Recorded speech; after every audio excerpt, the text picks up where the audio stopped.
वक्फ amendment bill की बात है तो वक्फ अमेंडमेंट बिल ऑलरेडी उसके अंदर सरकार का पहले से ही बहुत इंटरफेरेंस है। तानाशाही करके आप कोई भी कानून आप पास कर सकते हैं और सामाजिक बहिष्कार की बात करते हैं, मुसलमानों के नरसंहार की बात करते हैं, सालों साल जेलों में सड़ते रहते हैं लेकिन कोई जमानत नहीं होती है। ये कह दीजिए कि वक्फ का तो गलत इस्तेमाल हो रहा है, तो ये गलत इस्तेमाल कर कौन रहा है? जिस तरीके से मुसलमानों की लिंचिंग हो रही है, मुसलमानों के घरों पर बुलडोजर चलाए जा रहे हैं, मुसलमानों के साथ जो व्यवहार किया जा रहा है, तानाशाही करके देश को कहीं भी किसी भी गर्त में आप झोंक सकते हैं। इस तरीके से CA/NRC जब कानून आया उसको लेकर के भी लोगों ने 101 दिन तक एहतजाज किया शाहीन बाग के अंदर, और वो महीनों तक जब सड़कों पर बैठे रहे। वक्फ की जो भी उसका रेवेन्यू होता है, उस रेवेन्यू का इस्तेमाल किस तरीके से होता है, कोई उसके अंदर एक मेंबरान नहीं होते।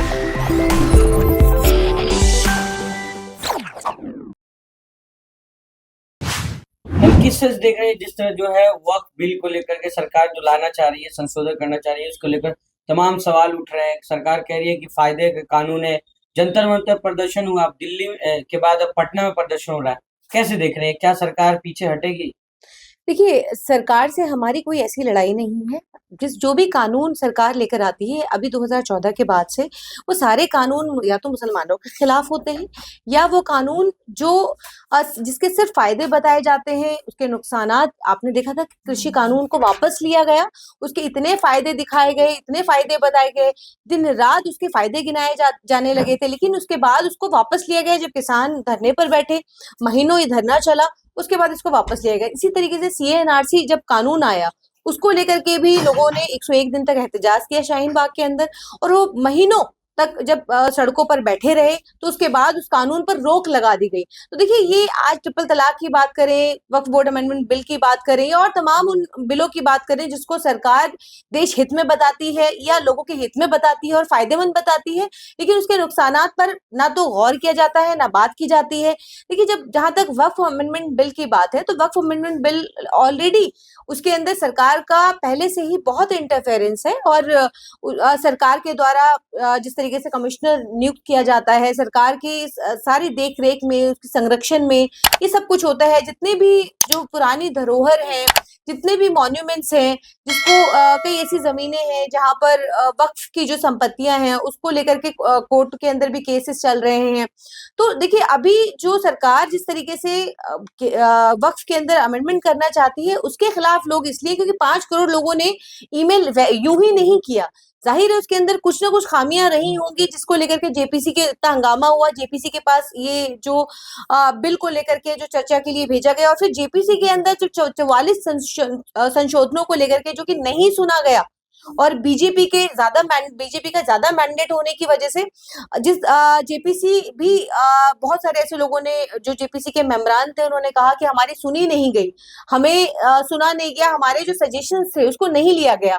देखिए, एक जो बिल जिसको पूरी तरीके से सरकार असंवैधानिक तरीके से लोगों पर थोपना चाहती है अमेंडमेंट करके, और खास करके जो एक रास्ता खोला जा रहा है कि किस तरीके से जो वक्फ की संपत्तियों को अवैध रूप से डी नोटिफाई करा करके आपने उन लोगों को सौंपना, जिस तरीके से आप रेलवे की जमीन की अगर हम बात करें, हम जो सेना की जमीन की बात करें, अभी कुछ समय पहले आपको याद होगा कि शायद जब रेलवे की जमीन और सेना की जमीन को, कई हजार एकड़ जमीनों को डी नोटिफाई करा करके, और कौड़ियों के भाव, बहुत से ऐसे व्यापारी हैं, चाहे हम बाबा रामदेव की बात करें या श्री श्री शंकर की बात करें या और उन तमाम अडानी अंबानी की बात करें, कौड़ियों के भाव उन जमीनों को दिया गया। लेकिन कहा तो मैम ये भी जा रहा है ना कि वक्फ बोर्ड में लूट मार मची है, एक ही लोग का वर्चस्व में, आम गरीब मुसलमानों को कोई फायदा नहीं है इससे। नहीं, देखिए, वक्फ की जो भी उसका रेवेन्यू होता है, उस रेवेन्यू का इस्तेमाल किस तरीके से होता है, कोई उसके अंदर एक मेंबरान नहीं होते, उसके अंदर चेयरमैन होता है, कई और मेंबरान होते हैं, जो सबकी सजेशन के बाद कोई भी फैसला लिया जाता है। वक्फ की जो का रेवेन्यू आता है, वो चाहे वो मदरसों की बात करें, मस्जिदों की बात करें, कब्रिस्तान की बात करें या वेलफेयर की बात करें, तो जो भी वेलफेयर, और सिर्फ ये मुसलमानों के वेलफेयर पे खर्चा नहीं होता है। आजादी के आंदोलन के अंदर जो सभी ने अवज्ञा आंदोलन जो हुआ था, जो जिसके अंदर गांधी जी को भी कई लाखों लाख रुपए जो है वो गांधी जी को दिए गए थे। तो जाहिर आजादी जो आजादी के वक्त में भी वक्फ बोर्ड की जो संपत्तियां हैं, जिसका आने वाला रेवेन्यू था, वो भी अच्छी उसमें दिया गया था। तो ये कहना कि सिर्फ मुसलमानों को के ऊपर ये खर्चा होता है, तो देखिए ये आप मनगढ़ंत कुछ भी बना लीजिए, ये कह दीजिए कि वक्फ का तो गलत इस्तेमाल हो रहा है। तो देखिए गलत इस्तेमाल कर कौन रहा है? आज भी जो अडानी का जो अंबानी का जो एंटेलिया जो मुंबई के अंदर जो घर है जिसमें वो रहते हैं आलीशान घर के अंदर, वो खुद वक्फ की संपत्ति के अंदर बना हुआ है। तो देखिए और उसका वो जो 2002 से ये मुंबई हाई कोर्ट के अंदर ये मैटर पेंडिंग चल रहा है। तो देखिए तमाम वो जो संपत्तियां जो डिस्प्यूटेड लैंड है उसके लिए ट्रिब्यूनल है, और ट्रिब्यूनल का फैसला ही आखिरी फैसला होता है। लेकिन आज आप जिस तरीके से बाबरी शहीद हुई और बाबरी को लेकर के आस्था के आधार पर जो जजमेंट आया और ये कहा गया कि नहीं वहां पर कोई मंदिर, वहां पर कोई मूर्ति नहीं मिली, वहां पर किसी तरीके का कोई मंदिर नहीं मिला, लेकिन आस्था के आधार पर आपने वो फैसला दिया, तो वो रास्ता जो है जिसको लेकर के मुसलमान। लेकिन वक्फ बोर्ड की बात चल रही है तो सरकार का ये तर्क है कि हम आम मुसलमानों के फायदे के लिए कर रहे हैं, और दूसरा ये कहा जा रहा है कि मुसलमानों को बरगलाया जा रहा है कुछ लोगों के द्वारा, जबकि ये कानून सही है और इसमें निष्पक्षता आएगी, महिलाओं को जगह मिलेगी। नहीं देखिए, दिक्कत क्या है? महिलाओं को किन महिलाओं की आप पहले से महिलाएं मेंबर है उसके वक्फ बोर्ड के अंदर।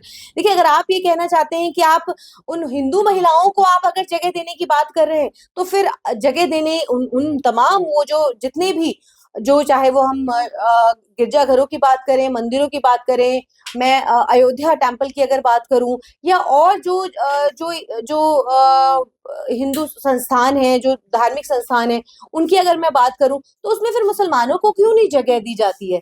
तो वहां पर मुसलमान मेंबरों को भी, क्योंकि अगर आप ये इस बात को कह रहे हैं कि वक्फ के अंदर अगर हिंदू मेंबरान को अगर आप मेंबर बनाना चाहते हैं, तो फिर क्यों नहीं उन जो जो धार्मिक और जो स्थल हैं, चाहे वो गिरजाघर की बात करें, चाहे हम गुरुद्वारे की बात करें, या और उन तमाम बड़े बड़े मंदिरों की बात करें, तो उनके उसके अंदर क्यों मुस्लिम मेंबरान को आप नहीं लेते? आप लेंगे? शुरुआत तो बताइए मैम मुझे। कहीं से करना होगा ना, शुरुआत आप ही लोग कर दीजिए ना। नहीं नहीं देखिए, शहर शुरुआत ये नहीं होती है। देखिए कुछ चीजें रिलीजियस चीजें हैं, उसको देखिए उसको ये समझना जरूरी है कि उसके अंदर आप किसी ऐसे मेंबर को आप डालना चाहते हैं, क्योंकि सरकार का पहले से ही इंटरफेरेंस अगर नहीं होता, कि पहले से सरकार की देखरेख में नहीं होता, जितनी भी जमीनें हैं वो नोटिफाई कराई गई, जितनी जमीनें का एक जो, क्योंकि वक्त की जितने भी अलग अलग स्टेटों के अंदर 32 से ज्यादा जो ऑफिसेस बनाए गए हैं, वो 32 से ज्यादा ऑफिसेस हर अलग अलग स्टेटों के अंदर हैं। कई स्टेटों के अंदर एक से दो भी ऑफिसेस हैं, उसके सेंटर्स हैं। तो देखिए ये कहना कि किसी और की एंट्रीज के अंदर, तो देखिए दोनों तरफ से ये रास्ते खुले रखने लेकिन चाहिए, मैम लेकिन बायसनेस। हाँ, लेकिन कहा तो जा रहा है ये भी कि कुछ भी कर ले, आंदोलन हो जाए, लेकिन कानून बन के रहेगा। चाहे आप लोग शाहीन बाग दोबारा बना दे तो जालियांवाला बाग भी याद कर लीजिएगा। देखिए बस हम यही कहना चाहते हैं कि देश के अंदर तानाशाही है। तानाशाही करके आप कोई भी कानून आप पास कर सकते हैं, तानाशाही करके देश को कहीं भी किसी भी गर्त में आप झोंक सकते हैं। तो देखिए अगर आज देश के अंदर तानाशाही है, 5 करोड़ लोग अगर ईमेल के जरिए अपना विरोध दर्ज कराते हैं और इस बात को सरकार नहीं सुनना चाहती है, वो ये कहते हैं कि नहीं इसके अंदर हमें कोई अमेंडमेंट, किसी भी तरीके का अमेंडमेंट नहीं चाहिए। और इसलिए नहीं चाहिए क्योंकि ऑलरेडी इसके अंदर जब से ये वक्फ बोर्ड अमेंडमेंट एक्ट बना है, ये तब से लेकर के आज तक अमेंडमेंट हुए हैं, और सरकार की हर तरीके से निगरानी के अंदर वक्फ की संपत्तियां हैं। लेकिन बावजूद आप ये चाहते हैं कि इसी तरीके से आस्था के आधार पर कोई जजमेंट आए, किसी तरीके से आस्था के आधार पर हाई कोर्ट, सुप्रीम कोर्ट के अंदर वो रास्ते खोले जाएं, ताकि सुप्रीम कोर्ट के अंदर जिस तरीके के और हाई कोर्ट के अंदर जिस तरीके के जजेस बैठे हैं, जो कि सत्ता के किस तरीके से गुलामी कर रहे हैं। इलाहाबाद हाई कोर्ट का आपने देखा कि शेखर यादव जो जज साहब थे, उनकी जो मानसिकता आपने देखी कि उनकी मानसिकता क्या है। तो उनकी मानसिकता को मद्देनजर रखते हुए आपको लगता है कि मुसलमानों के फेवर में कोई आज के वक्त में जजमेंट आता है? आज भी अगर कोई मुकदमे हो जाते हैं हमारे लोगों के ऊपर, तो सालों साल जेलों में सड़ते रहते हैं, लेकिन कोई जमानत नहीं होती है। ये बिल तो मुसलमानों के फेवर में ही है। नहीं देखिए, किस तरह, मुझे बताइए ना किस तरीके का फेवर है, ये कैसा फेवर है? फायदे की बात बताइए, क्या फायदा इसके अंदर, क्या मुसलमानों का फायदा है? सुधार आएगा नहीं देखिए, नहीं आप अपनी तरफ से कोई भी आप कह दीजिए कि ये सुधार आएगा, वो सुधार आएगा। देखिए इसके अंदर किसी भी सुधार की हमें जरूरत नहीं है। ये पहले से ही जो क्योंकि इतनी पारदर्शिता है इस वक्फ जो बिल है, उसके अंदर पहले से ही पारदर्शिता है। लेकिन आप जो रास्ता खोलना चाहते हैं उस रास्ते मुसलमान नहीं जाना चाहता कि आप हाई कोर्ट और सुप्रीम कोर्ट के जरिए, क्योंकि ट्रिब्यूनल के अंदर ऑलरेडी, क्योंकि आप देखिए कि जुडिशरी की हालत ये है कि केसेस की पेंडेंसी इतनी ज्यादा है कि जज साहब केसेस नहीं कर पाते हैं, और ऑलरेडी इतनी पेंडेंसी है कि सही से केसेस भी मैम अगर कानून आ जाता है तो क्या करेंगे आप लोग, आगे कदम क्या होगा? देखिए मुसलमान आज के वक्त में, मुसलमान देखिए अपनी बात रख सकता है, लाठियां खा सकता है, डंडे खा सकता है, एहतजाज जो संविधान उसे अधिकार देता है, वो संविधान का, उस संविधान और उस कानून के का पालन करते हुए देखिए वो अपने राइट्स का इस्तेमाल करता है। शाहीन बाग बनेगा देश भर में? ये देखिए, ये तो मैं नहीं कहती कि शाहीन बाग बनेगा या नहीं बनेगा, लेकिन हाँ एहतजाज चल रहा है, एहतजाज चलता रहेगा। अपनी बात सरकार को जगाने के लिए हर वो तरीका अपनाया जाएगा कि ये कानून जो ये जो काला कानून है, ये काला कानून ना लाया जाए, ये जबरदस्ती का ये कानून अमेंडमेंट करके इसको ना थोपा जाए, ताकि सरकार अपने उद्योगपति मित्रों को, क्योंकि देश बेच दिया, देश की संपत्तियां बेच दी, अब जिस तरीके से सेना के बाद, रेलवे के बाद, अब जो वक्फ की जो थर्ड लार्जेस्ट जो बताई जाती है कि जो लैंड जो वक्फ के पास है, उसको कहीं ना कहीं, क्योंकि आज ये जमीनें लाखों करोड़ों रुपए की, अरबों रुपए की जमीन है, क्योंकि पहले ही कहीं ना कहीं बियाबान जंगलों में होती थी, लेकिन अब ये बिल्कुल रोड साइड और ऐसी ऐसी जगहों पर ये जमीन है जिसको लेकर के सरकार कहीं ना कहीं नजरें बनाई हुई है। तो सरकार चोरी करना चाह रही है वक्त की बिल्कुल जमीन। बिल्कुल, और नहीं तो देखिए ये क्या है, मुझे बताइए कि आपको क्या परेशानी है कि आप जिस तरीके से आप हाईकोर्ट सुप्रीम कोर्ट का रास्ता खोलना चाहते हैं, तो ये हाईकोर्ट सुप्रीम कोर्ट कितना आज मुसलमानों के फेवर में है ये तो हम सब जानते हैं। आज अगर आप हाईकोर्ट, क्यों ट्रिब्यूनल का फैसला आपको नहीं समझ में आ रहा है, क्यों ट्रिब्यूनल अगर अभी तक फैसला जो कर रहा था, क्या वो गलत फैसला कर रहा था? क्या ट्रिब्यूनल, हमारे पास ऑलरेडी ट्रिब्यूनल का रास्ता है। संगठन तो करे, वक्फ बोर्ड को ही खत्म करो, नहीं तो सनातन बोर्ड भी बनेगा। नहीं देखिए, हिंदुत्ववादी 2014 के बाद से तो हिंदुत्ववादी संगठन बहुत कुछ कह रहे हैं। हिंदुत्ववादी तो मुसलमानों के नरसंहार की बात कर रहे हैं, मुसलमानों के आर्थिक बहिष्कार की बात कर रहे हैं। ऐसे तमाम सोशल मीडिया पर आपको वीडियोस मिल जाएंगे जो मुसलमानों के आर्थिक और सामाजिक बहिष्कार की बात करते हैं, मुसलमानों के नरसंहार की बात करते हैं। तो देखिए ये बिल के जरिए कहीं ना कहीं मुसलमानों को चोट देने की कोशिश है। सनातन बोर्ड बन जाना चाहिए। देखिए आज मोदी जी देश के अंदर है, और बीजेपी की हुकूमत आरएसएस देश को किस तरफ लेके जा रही है। देखिए आज कुछ भी मुमकिन नहीं है, मुसलमानों की हालत बद से बदतर होती जा रही है, हम सब जानते हैं।